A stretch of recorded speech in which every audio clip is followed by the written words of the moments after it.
जयनगर नहीं, कोशिश करें कि 4 या 5 बजे स्टेशन पे आ जाएं। अरे रखिए ना, जब बैग है तो रखिए। जो बोगी में लाइट नहीं है और भीड़ तो आप देख ही सकते हो कितनी ज़्यादा भीड़ है। इन सब चीज़ों का तो रेलवे को ध्यान देना पड़ेगा ना, क्योंकि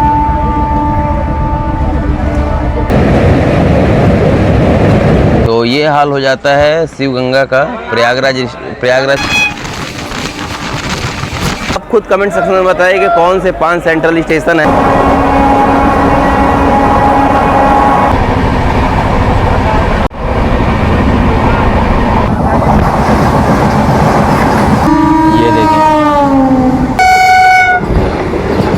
इसी की वजह से ये लगभग 1 घंटे से हंडिया खास में रुकी हुई है। सो जय हिंद, हर हर महादेव। गुड इवनिंग दोस्तों, मैं हूं सूरज मिश्रा और आ गया हूं फिर से एक नई रेल यात्रा पर। और थंबनेल देख के आप समझ ही गए होगा कि आज की जर्नी होने वाली है नई दिल्ली से बनारस के बीच में चलने वाली प्रीमियम ट्रेनों में से एक शिव गंगा एक्सप्रेस में। और फिलहाल ये जर्नी मैं करने वाला हूँ जनरल कोच में, क्योंकि आपको भी पता होगा कि इंडियन रेलवे ने एक नियम लगा दिया है कि वेटिंग टिकट वाले अब वेटिंग टिकट लेके स्लीपर में या एसी में ट्रैवल नहीं कर सकते हैं। अगर वो वेटिंग टिकट लिए हैं तो उनको भी जनरल में ही जाना पड़ेगा। तो ये बदलाव होने के बाद मैंने कहा एक बार जनरल का सफ़र किया जाए कि जनरल की कंडीशन क्या हो जाती है, क्योंकि पहले ही भीड़ होती थी इतनी और उसके बाद अब कंडीशन क्या होती है। तो ये सब चीज़ें मैं दिखाऊँगा आपको। चलते हैं, एक जनरल का टिकट लेते हैं और फिर आपसे ट्रेन के आने पे मिलते हैं। नई दिल्ली में जो जनरल टिकट की बुकिंग होती है वो आप देख सकते हो यहीं पर होता है। और कभी कभी क्या होता है कि बहुत ज़्यादा भीड़ हो जाती है टिकट बुक करने के लिए, तो आप इंडियन रेलवे का UTS ऐप यूज कर सकते हो। बहुत ही आसान तरीका होता है इससे जनरल टिकट बुक करने का, और आप सिंपली अपने रजिस्टर्ड मोबाइल नंबर से इसमें लॉगिन कर सकते हो। आपको जहाँ पर भी जाना है आप पेपरलेस टिकट सेलेक्ट करो, अपना सोर्स और डेस्टिनेशन सेलेक्ट करो और गेट फेयर करोगे तो आपको रूट दिख जाएगा कि किस किस रूट से आप जा सकते हो। आपकी ट्रेन जिस रूट से भी जा रही हो आप उस रूट सेलेक्ट करो और आप जो भी फेयर शो हो रहा है, मतलब एक बेसिक डिटेल आपको डालनी पड़ती है, जैसे कि आप कितने पैसेंजर हो, ट्रेन एक्सप्रेस है कि सुपर फास्ट है, और आप पेमेंट कर सकते हो। पेमेंट भी आप 2 तरीके से कर सकते हो, या तो इसके वॉलेट में पैसा हो या फिर आप डेबिट कार्ड क्रेडिट कार्ड से भी इसका पेमेंट कर सकते हो। तो आप UTS से पेमेंट करके और एक टिकट आप जनरल बुक कर सकते हो, जिससे आपको लाइन में लगने से बच सकते हो। फिलहाल आप बात करें अगर शिव गंगा एक्सप्रेस की, तो ये एक डेली रनिंग ट्रेन है और नई दिल्ली के प्लेटफॉर्म नंबर 12 से चलती है। ट्रेन नंबर है 12560। नई दिल्ली से बनारस के बीच में चलती है और लगभग 755 किलोमीटर की दूरी ये 10 घंटे 5 मिनट में कवर करती है। जो इसका डिपार्चर टाइम है नई दिल्ली से वो 8:05 पे है। और बनारस रेलवे स्टेशन, जो कि पहले मड़ुआडी रेलवे स्टेशन था, बनारस रेलवे स्टेशन पे ये सुबह 6:10 पर पहुंच जाती है। फिलहाल ऑलरेडी लगी हुई है प्लेटफॉर्म नंबर 12 पे और चलते हैं, देखते हैं इसके जनरल का कंडीशन क्या है। और काफ़ी इंटरेस्टिंग जर्नी होने वाली है ये, क्योंकि जनरल में सफ़र कर रहा हूँ और काफ़ी भीड़ भी होगा। तो देखते हैं क्या चीज़ें हैं, बाकी आपको कंप्लीट डिटेल बताएंगे। लास्ट तक ज़रूर बने रहें हमारे ब्लॉग में। ये है शिव गंगा का जनरल कोच और काफ़ी पहले लग जाती है, मतलब 6 बजे ही ये लग जाती है, इसलिए 3 जनरल कोच ही होते हैं और इसमें लोग आके अपनी सीट ले लेते हैं। फ़िलहाल देखते हैं अगर हमें कहीं सीट मिले इसमें तो बैठते हैं और पूरी जर्नी आपको दिखाते हैं। फिर एक इन्फॉर्मेशन देना चाहता हूँ कि जो लोग इस ट्रेन में जनरल में सफ़र करना चाहते हैं तो वो अगर 4 या 5 बजे स्टेशन पे आ जाए तो उनको सीट भी प्रॉपर मिल जाएगी, क्योंकि जैसे जैसे शाम ढलती जाती है भीड़ ज़्यादा होती जाती है। तो आप कोशिश करें कि 4 या 5 बजे स्टेशन पे आ जाएं, जिससे आपको प्रॉपर एक बैठने का जगह मिल जाएगा। और अगर आपने मेरा मैंने अभी कुछ दिन पहले वंदे भारत का भी ब्लॉग बनाया था, तो अगर आप वो नहीं देखे हो तो वो भी ज़रूर देखिए। उसमें फैसिलिटी क्या क्या होती है और क्या क्या कमियां थी वो भी मैंने बताया था, फूड क्वालिटी क्या था, सब कुछ मैंने बताया था। फ़िलहाल अभी 6:30 हो गए हैं और अभी लगभग 1.5 घंटे बचे हुए हैं इस ट्रेन के डिपार्चर के लिए। तो धीरे धीरे टाइम काटते हैं। बहुत भीड़ है और सीट मिलना लगता है मुश्किल ही है। देखते हैं अगर सीट मिल जाए। भैया कोई बैठा है क्या? भैया कितने लोग बैठे हैं? बैग वो हटा दीजिए, हम बैठ जाएं। बैग हटा दीजिए भैया।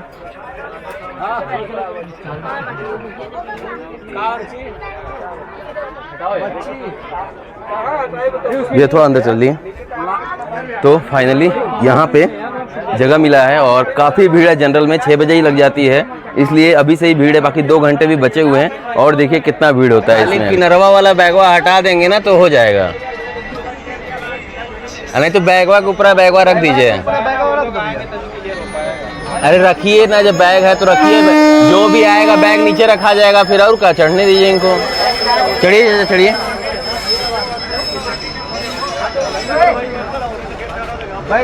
हाँ बैठ जाने दीजिए, कोई आएगा तो बैठेगा। वही कह रहे हैं ना, चढ़िए, देखिए लोग आएंगे तो बैठेंगे, चढ़िए आप उस पर। चाचा ये बैग उठा लीजिएगा।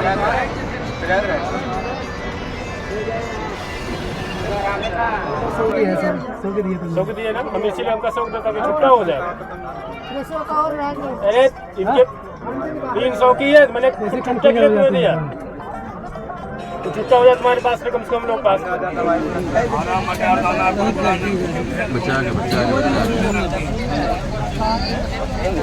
टाइम देखिए हो गया है 7 बज के और लगभग 50 मिनट, और अभी भी 15 मिनट बचा है डिपार्चर को, लेकिन बोगी में लाइट नहीं है और भीड़ तो आप देख ही सकते हो कितनी ज़्यादा भीड़ है, और गर्मी से सबका बुरा हाल है। ये देखिए ऊपर भी पूरी पैक है, पूरी एकदम बोगी, और लाइट का स्थिति है कि अभी तक लाइट इसमें आई नहीं है, मतलब बहुत बुरा हाल है। तो मैं आपको दिखाता हूँ, ये देखिए नीचे तक भी लोग बैठे हुए हैं पूरा, ये देखें पूरा पैक है, पूरा बोगी है। लाइट कब तक आएगी पता नहीं, लाइट आएगी भी कि नहीं आएगी। लगभग 10 घंटे की जर्नी है और ओवरनाइट जर्नी होती है ये, तो ये सब चीज़ें रेलवे को ध्यान देना पड़ेगा कि जब ट्रेन डिपार्चर होने वाला हो तो उन्हें कम से कम जनरल बोगी का ध्यान देना पड़ेगा, क्योंकि हमारे जो मिडिल क्लास वर्ग के लोग होते हैं, गरीब वर्ग के लोग होते हैं, वो जनरल में ही सफ़र करते हैं, तो ये सब चीज़ें रेलवे को ध्यान देना पड़ेगा। लो भैया एक देना, पकड़ो ये, लीजिए भैया।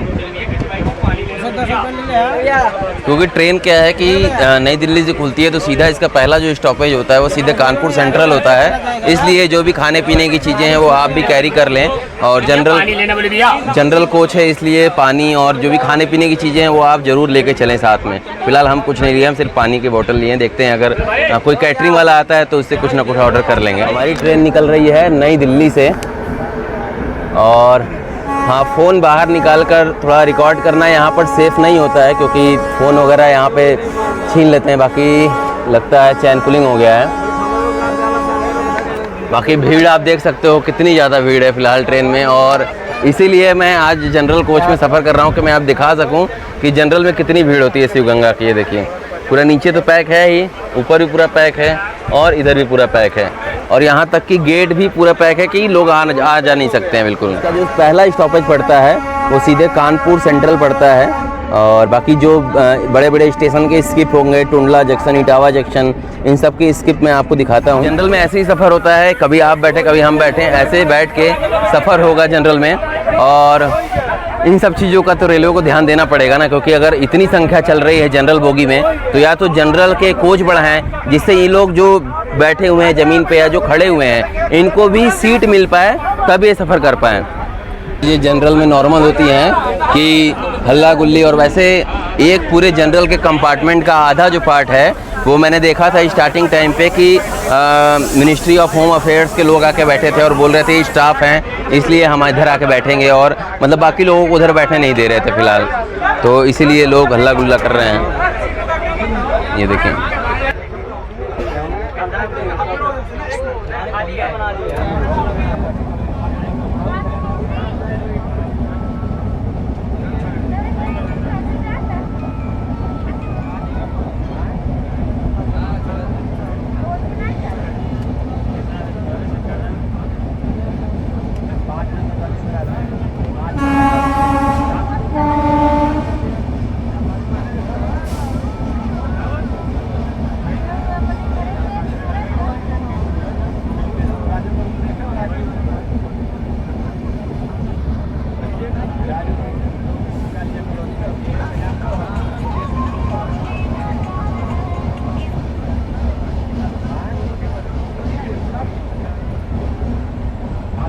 काठगोदाम शताब्दी है।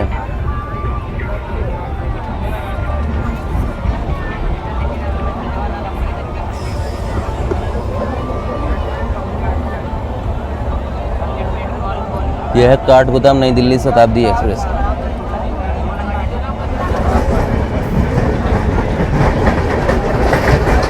सीमांचल एक्सप्रेस जोगबनी से आनंद विहार।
आईआरसीटीसी के जो बंदे हैं वो आपका खाना जो वेज बिरयानी या फुल थाली होता है वो लेके जनरल कंपार्टमेंट में भी आ जाते हैं कि जिसको लेना हो वो ले सकता है। देखिए बाकी मैं भी लेता हूँ, देखता हूँ इनका प्राइस वगैरह क्या है। कितने का भैया? 60 रुपये। ऑनलाइन हो जाएगा? हाँ हो जाएगा। दे दो। चलो भाई 60 लेते हैं इनका वेज बिरयानी, लेकर देखते हैं कैसा है। बाकी अगर आपके पास कैश नहीं है तो ये ऑनलाइन भी हो जाएगा ट्रेन में। वेज बिरयानी है, खा के देखो पहले। इधर थोड़ा दिखा दीजिए। पूरी नहीं है वेज बिरयानी। तो ये 60 रुपये का वेज बिरयानी मिला है और जनरल कंपार्टमेंट में है तो भाई कुछ तो खाना है। वैसे मैं सिर्फ पानी लेकर चला हुआ था, तो देखते हैं इनका टेस्ट वगैरह क्या है। वैसे अगर अच्छा होगा तो मैं आपको भी रिकमेंड करूँगा। देखिए एक ये इन्होंने एक पिकल का पैकेट दिया है, अचार का पैकेट दे दिया है और ये है इनका वेज बिरयानी।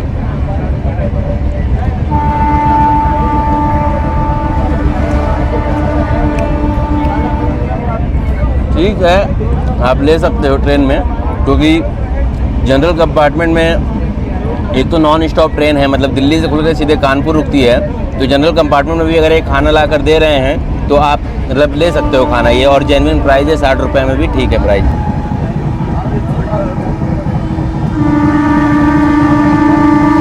ये देखिए ये है अयोध्या वंदे भारत एक्सप्रेस आनंद विहार।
गेट के पास तक लोग बैठे हुए हैं, इधर भी पूरा पैक है।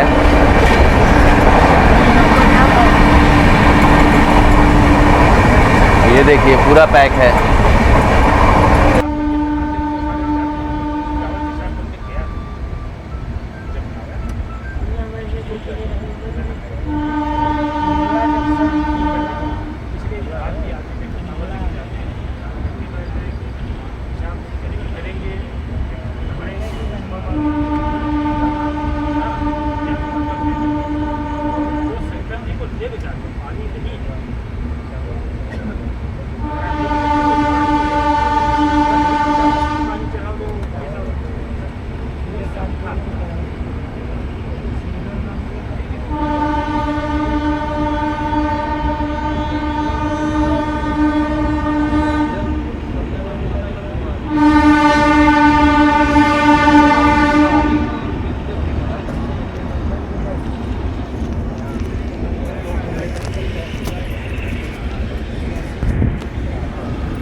तो अगर अब बात करें इस ट्रेन के कोच कंपोजिशन के बारे में, तो इस ट्रेन में 3 जनरल कोच होता है, 1 first AC, 2 second AC, 9 third AC के कोच होते हैं और 5 स्लीपर कोचेज़ होते हैं। तो आप देख सकते हो बाकी LHB रैक के साथ चलती है ये, और सिर्फ 3 जनरल कोच होते हैं। तो ऐसी भीड़ को देखते हुए मतलब ऐसा उम्मीद किया जा सकता है कि एक आध जनरल के कोच इसमें बढ़ाए जाएँ। तो ये रहा शिवगंगा एक्सप्रेस के कोच कंपोजिशन का डिटेल।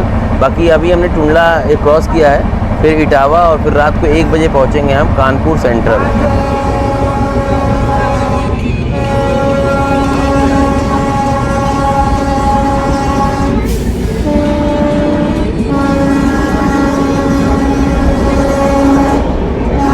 फिलहाल दूसरे साइड खड़ी है संगम एक्सप्रेस, जो कि सूबेदारगंज से आपका देहरादून तक जाती है, सॉरी मेरठ सिटी तक जाती है।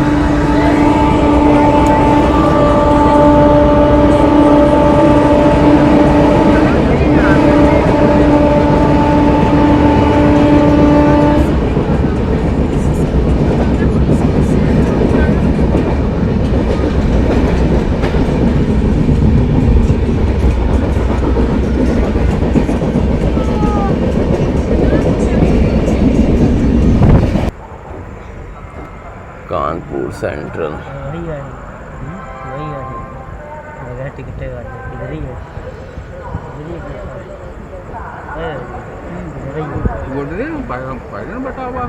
उधर साइड में है प्लेटफॉर्म, उधर साइड में है। 6 नंबर है ना।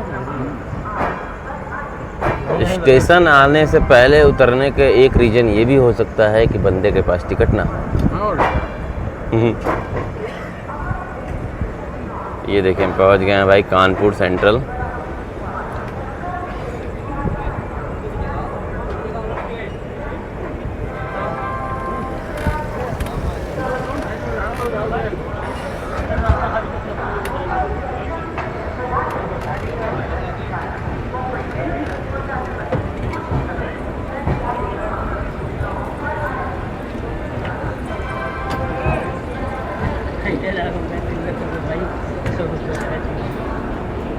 लगभग 440 किलोमीटर की जर्नी नई दिल्ली से कवर करके हम पहुँचे हैं अपने पहले स्टॉपेज कानपुर सेंट्रल पे।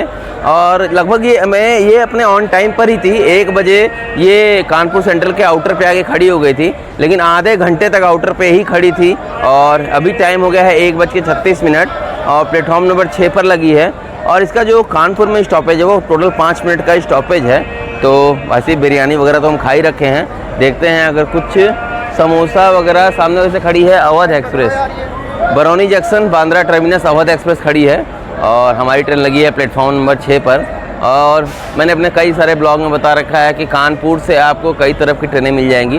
कानपुर से आपको झांसी और दिल्ली और हावड़ा वाली मेन रूट है ही। और यहाँ से एक उन्नाव होते हुए लखनऊ के लिए भी रूट कटता है। बाकी उन्नाव होते हुए आपका लालगंज होते हुए प्रयागराज के लिए भी एक रूट कटता है। तो ये सब रूट यहाँ से कटती है।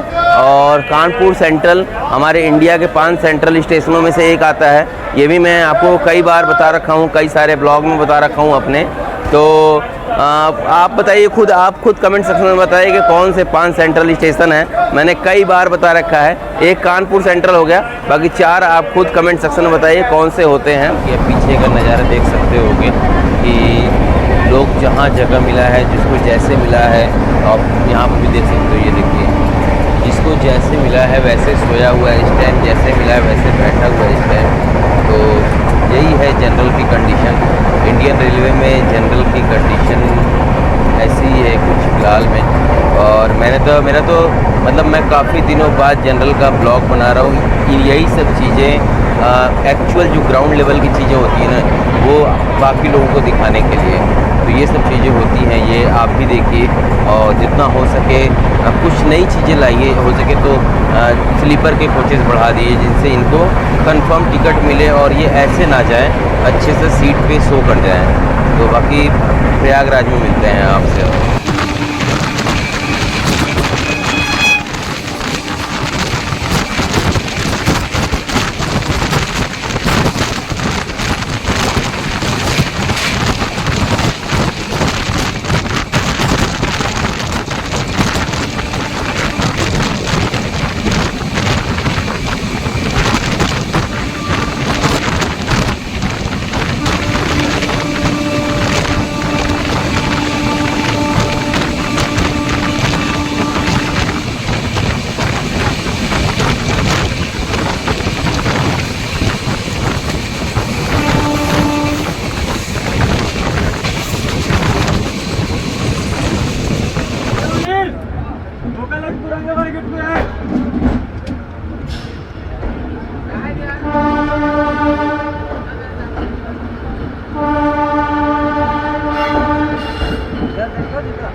इसके अंदर देखो, इसके अंदर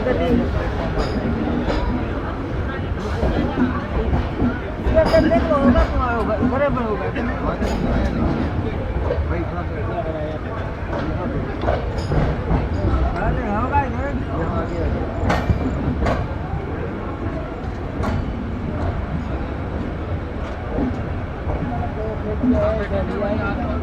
आगे आगे चला गया।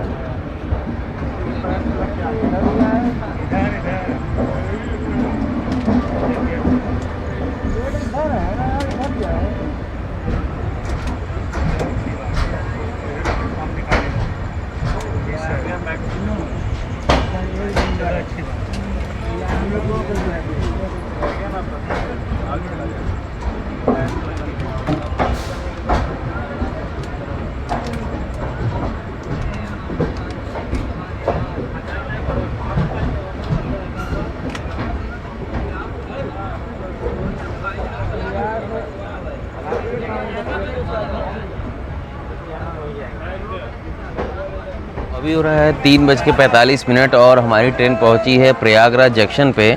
और कानपुर सेंट्रल में ये लगभग 40 मिनट डिले के साथ थी, बट प्रयागराज में आते आते ऑन टाइम हो रखी है। और जो जनरल का 30% जो क्राउड था वो प्रयागराज में ही खाली हो गया। आप देख सकते हो प्रयागराज में काफ़ी लोग उतरते हैं और लगभग 30 से 40% की जो जनसंख्या थी जनरल की वो यहीं पर खाली होकर। और मुझे भी प्रयागराज में आके एक विंडो वाली सीट मिल गई है और मैं आपको दिखाता हूँ कि पूरी खाली हो रखी है। ये देखिए, जो आप भीड़ देखे होगे दिल्ली में और अभी का भीड़ ये देखिए कि लोग प्रॉपर एक एक सीट पे लगभग सोए भी हुए हैं अभी। तो ये हाल हो जाता है शिव गंगा का प्रयागराज पहुँचते ही। मतलब कि मैक्सिमम जो भीड़ होती है जनरल की वो प्रयागराज तक ही सीमित रहती है। अब जो भीड़ है ये सीधे जाएगी बनारस वाराणसी के लिए। तो यहाँ पर 5 मिनट का स्टॉपेज है और फिर यहाँ से हमारी ट्रेन अब निकलेगी।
सुबह के बज रहे हैं 5:40 और लगभग 1 घंटे से हमारी ट्रेन हंडिया खास पर आके रुकी हुई है। 4:40 पे ये हंडिया पहुंच गई थी और बिल्कुल ऑन टाइम चल रही थी, लेकिन हंडिया खास पे आके ये लगभग 1 घंटे से रुकी हुई है।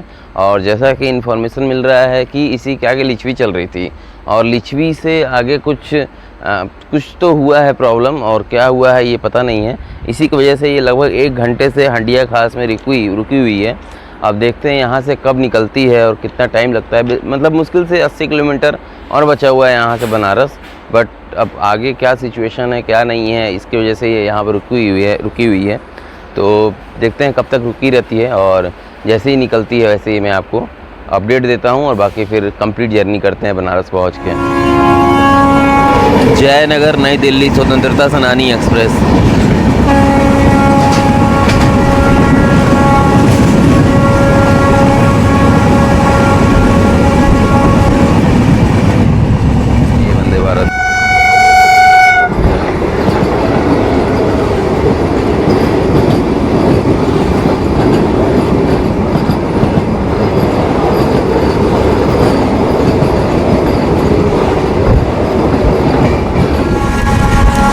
गोरखपुर कानपुर अनवरगंज चौरी चौरा एक्सप्रेस।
तो फाइनली लगभग 1.5 घंटे के डिले के साथ हम पहुंच गए हैं बनारस रेलवे स्टेशन।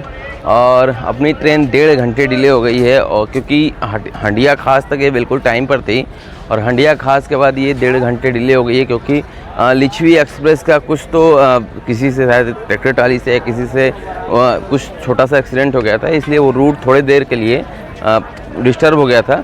और 1.5 घंटे के डिले के साथ हम पहुंच गए हैं बनारस रेलवे स्टेशन, और लगभग 755 किलोमीटर का डिस्टेंस होता है ये, और 10 घंटे तो वैसे ही होता है, लेकिन 1.5 घंटे और डिले हो गई थी, तो लगभग 11.5 घंटे लग गए इसको यहाँ पहुँचने में।